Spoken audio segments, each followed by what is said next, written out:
Deutschland kontaktiert.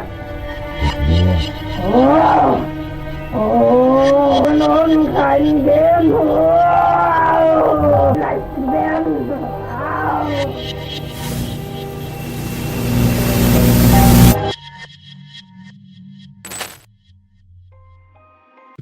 کیا آپ یقین کریں گے کہ دنیا میں ایک ایسی لڑکی بھی تھی جس کے جسم پر 67 بار ایگزورسم کیا گیا، اور وہ بھی اس کی اپنی مرضی سے، جس کا دعویٰ تھا کہ اس کے جسم میں 6 الگ الگ روحیں رہتی ہیں۔ صرف 23 سال کی عمر میں اس کا وزن گھٹ کر صرف 30 کلو رہ گیا تھا۔ وہ نہ کھا سکتی تھی نہ سو سکتی تھی، اور ہر گزرتے دن کے ساتھ اس کی حالت پہلے سے بھی زیادہ خوفناک ہوتی جا رہی تھی۔ آج بھی لوگ بحث کرتے ہیں کیا واقعی اس پر شیطان کا قبضہ تھا، یا پھر یہ ایک ایسی بیماری تھی جسے کوئی سمجھ ہی نہ سکا۔ اس لڑکی کا نام تھا اینالیز مشل۔ اس کی پیدائش 21 ستمبر 1952 کو جرمنی میں ایک نہایت مذہبی کیتھولک خاندان میں ہوئی۔ بچپن سے ہی اسے خدا، جنت، جہنم اور بد روحوں کے بارے میں سکھایا گیا تھا۔ تقریباً 16 سال تک اس کی زندگی بالکل عام رہی، لیکن پھر 1968 میں سب کچھ بدل گیا۔ ایک دن اسے اچانک دورہ پڑا۔ کبھی وہ بے ہوش ہو جاتی، کبھی ایک ہی چیز کو مسلسل گھورتی رہتی، اور اس کا رویہ ہر گزرتے دن کے ساتھ عجیب ہوتا جا رہا تھا۔ گھر والے فوراً اسے ڈاکٹروں کے پاس لے گئے۔ کئی ٹیسٹوں کے بعد ڈاکٹروں نے بتایا کہ اسے ٹیمپورل لوب ایلیپسی ہے، جس میں مریض کو دورے پڑتے ہیں اور اس کا رویہ غیر معمولی ہو سکتا ہے۔ علاج شروع ہوا، دعائیں دی گئی، لیکن 5 سال گزرنے کے باوجود کوئی خاص فرق نہیں پڑا، بلکہ اس کی حالت پہلے سے بھی زیادہ خراب ہونے لگی۔ پھر ایک رات جب اینالیز سو رہی تھی، اسے اچانک محسوس ہوا جیسے کوئی بہت بھاری چیز اس کے سینے پر بیٹھ گئی ہو۔ وہ گھبرا کر جاگ اٹھی۔ ڈاکٹروں نے اسے ایک اور دورہ قرار دیا، انجیکشن دیا اور واپس سلا دیا، لیکن اینالیز جانتی تھی یہ صرف ایک بیماری نہیں تھی۔ وہ اپنی ماں کو بار بار کہتی، جب میں بستر پر لیٹتی ہوں تو مجھے بستر کے نیچے سے عجیب آوازیں آتی ہیں، مجھے گھر کے اندر سیاہ سائے نظر آتے ہیں، اور وہ مجھے اپنے ساتھ لے جانا چاہتے ہیں۔ گھر والے اسے بیماری سمجھتے رہے، لیکن پھر ایک ایسا واقعہ پیش آیا جس نے سب کو ہلا کر رکھ دیا۔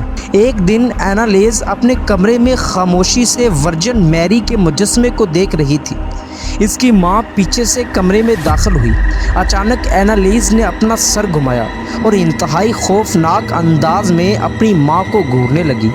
اس کی آنکھیں غیر معمولی طور پر سیاہ دکھائی دے رہی تھیں، اور اس کے چہرے پر ایسا غصہ تھا جیسے گھر والوں نے پہلے کبھی نہیں دیکھا تھا۔ اسی لمحے گھر والوں کے دل میں پہلی بار یہ خوف پیدا ہوا کہ شاید معاملہ صرف بیماری کا نہیں بلکہ کچھ اور بھی ہے۔ اس واقعے کے بعد اینالیز کی حالت اور زیادہ مزید خراب ہونے لگی۔ وہ ڈاکٹروں سے بار بار کہتی، مجھے ہر طرف شیطان کے چہرے دکھائی دیتے ہیں، مجھے ایسا محسوس ہوتا ہے جیسے میرے جسم کے اندر کوئی اور موجود ہے۔ یہاں تک کہ وہ یہ بھی کہنے لگی کہ اسے ہر وقت ایک عجیب اور ناقابل برداشت بدبو محسوس ہوتی ہے۔ ڈاکٹر مسلسل دعائیں دے رہے تھے، لیکن اب ان دعاؤں کا اس پر کوئی اثر نہیں ہو رہا تھا۔ گھر والوں کو لگتا تھا کہ یہ ایک بیماری ہے، مگر اینالیز کا یقین ہر گزرتے دن کے ساتھ مضبوط ہوتا جا رہا تھا کہ اس کے ساتھ کوئی غیر معمولی چیز ہو رہی ہے۔ اس نے کھانا پینا تقریباً چھوڑ دیا تھا۔ پھر 1975 میں اس کی زندگی نے ایک اور خوفناک موڑ لیا۔ اس نے کھانا پینا تقریباً چھوڑ دیا۔ اس کا جسم ہڈیوں کا ڈھانچہ بنتا جا رہا تھا، رات بھر جاگتی رہتی، اور اس کا رویہ اتنا بدل چکا تھا کہ گھر والے اسے پہچان بھی نہیں پا رہے تھے۔ اس نے چرچ جانا چھوڑ دیا تھا۔ اگر اس کے سامنے سلیب، مذہبی تصویر یا مذہب سے متعلق کوئی چیز آتی تو وہ شدید غصے میں آ جاتی۔ وہ کہتی تھی، چرچ کے اندر قدم رکھتے ہی میرے پاؤں جلنے لگتے ہیں۔ اب گھر والوں کو یقین ہونے لگا کہ شاید یہ صرف بیماری نہیں بلکہ واقعی کوئی شیطانی طاقت اس پر حاوی ہے۔ اسی سوچ کے تحت انہوں نے چرچ سے مدد مانگی چرچ سے وابستہ ایک شخص ان کے گھر آیا۔ جیسے ہی اس نے اینالیز کو دیکھا، اسے فوراً محسوس ہوا کہ معاملہ عام نہیں۔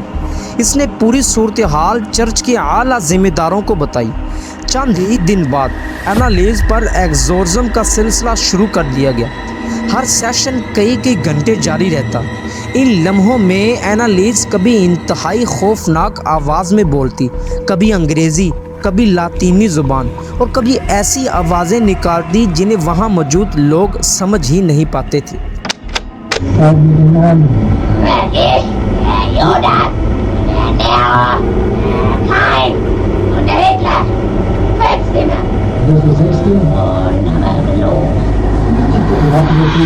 ان تمام سیشنز کی آوازیں بھی ریکارڈ کی گئی۔ اینالیز کا دعویٰ تھا کہ اس کے جسم میں 6 مختلف روحیں موجود ہیں اور وہ اسے اپنے ساتھ لے جانا چاہتی ہیں، لیکن وقت کے ساتھ اس کا جسم مزید کمزور ہوتا گیا۔